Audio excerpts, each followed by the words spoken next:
Good morning. Y'all checking in with your boy, Roy, my boy, aka Boss Doja. We here, you know. I'm up. It's a beautiful morning.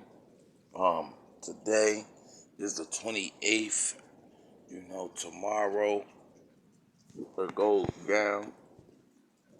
Smoking Bud Tour.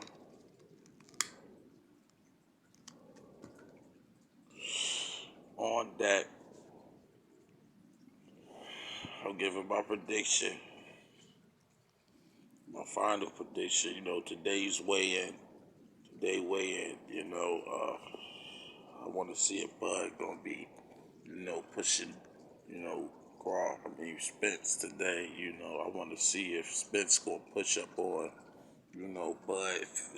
Yesterday's, final second face off. That was good. I see the aggressiveness in Bud.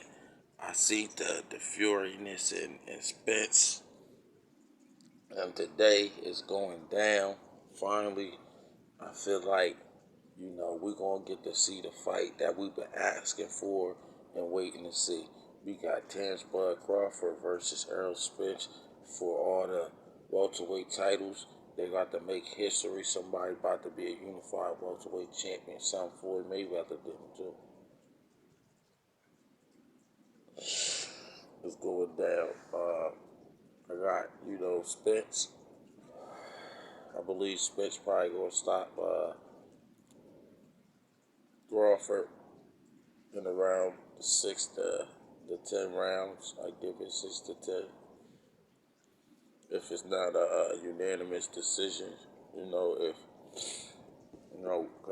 Crawford, and I'm going to give y'all my breakdown, assess it with goods and the bads and don'ts. Spence got slower feet than Terence Crawford,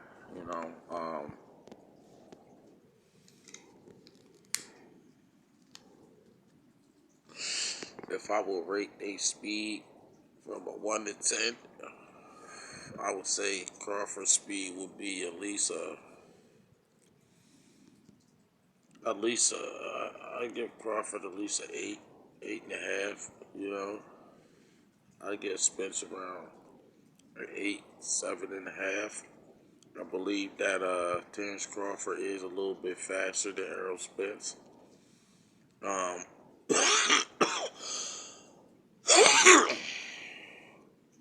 Durability from 1 to 10, I believe Errol Spence durability is at least I give him a 9.5. And I'm gonna say Terence Crawford is at least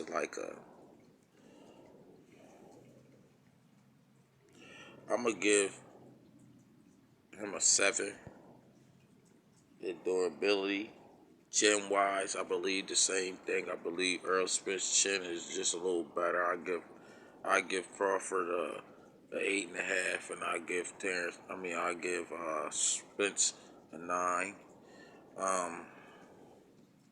Footwork, I always said, Terence Crawford got the better movement, feet work in the ring. But you know what?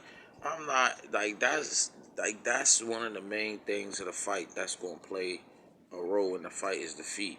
It's not even the hands. Everybody talk about the power of Spence and the speed of Terence Crawford and the elusiveness.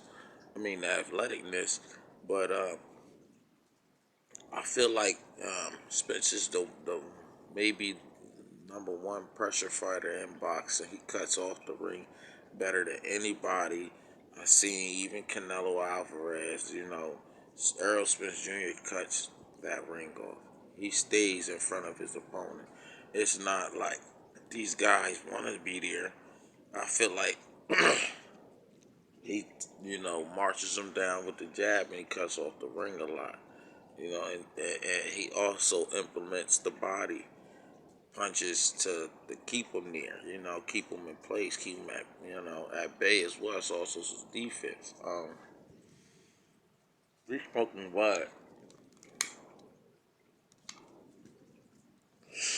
Now, in the past, I never been hit back by Terence Crawford, but I definitely sent them list of people, fighters who I wanted to see him fight, and he did go down my list of fighters who I wanted to see him fight.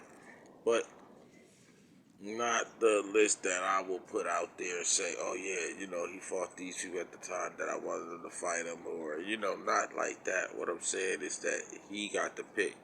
Say if it was two fighters and I was like, well, why don't you just fight this guy? And then he picks that guy, he beats that guy. Some shit like that. Not the actual fighter I wanted him to go after, When I hit him up, told him about Boots Ennis, and then like he act like he knew Boots Ennis was and all this, and then later on he played like Boots Ennis, who's that? Like he's not a notable name. I feel like Bud would have beat the Ortiz guy, the Virgil dude, I believe. Crawford would have beat that dude. I don't think that he would have beat Boots Ennis, and I don't think he gonna beat Errol Spence tomorrow night. I think the date's gonna be. Saturday's gonna be his first real test, his first real fight. To see if he actually got a dog in him. I feel like Sean Porter was supposed to be that test, but Sean Porter flopped. Um, don't get me wrong, he fought notable names, but he just didn't fight them at the right time. He could have, fought Errol Spence when he first moved up to 147. He was a unified champion. He was able to sanction to get those title, to fight for the title, in another weight class because he was a unified champion, also Ring Magazine champion, I believe. So, all the calling out thing, all that knowing, like, come on, but you could have, been, that could have been your first fight at 147. He had no fight. Yeah, he told you he was going to go and fight Sean Porter for the belt. You didn't send him a contract. And don't say, oh, like they wasn't fighting because everybody was fighting for belts. You went after Jeff Horn belt because you was watching Manny Pacquiao. Then Manny Pacquiao ended up losing to Jeff Horn. They ended up giving Jeff Horn the title. And you end up beating Jeff Horn. And then so on and so forth is your reign at 147 pounds, And it's really not that credible, because you didn't even fight 145 pounders. You fought David Benavidez, he wasn't, I don't even think that was his first fight at 147 pounds.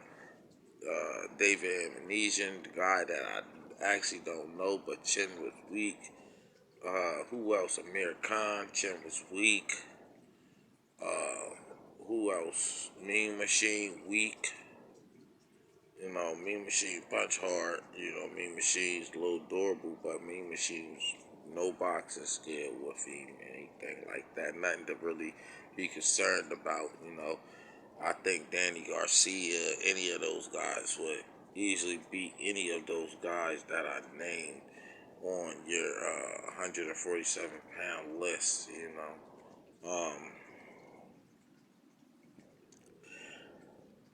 The Smoking Bud Tour. Big Fish. I'm happy. I'm excited. I can't wait. I can't wait. Because I want to see what he made of, if he can last. It's your boy, Roy, my boy. Like, subscribe. I'm coming back like I never left. Hit that like button. Hit the thumbs up, if anything, so my videos can get out there and everybody else can, see my videos and everything. That's what that helped me do. I ain't even on here to bash these guys or pick sides, but all honesty, all the Bud fans, I'm gonna just let y'all know, I believe it's the Spence era right now. And two, you know, things change. Like, subscribe, comment.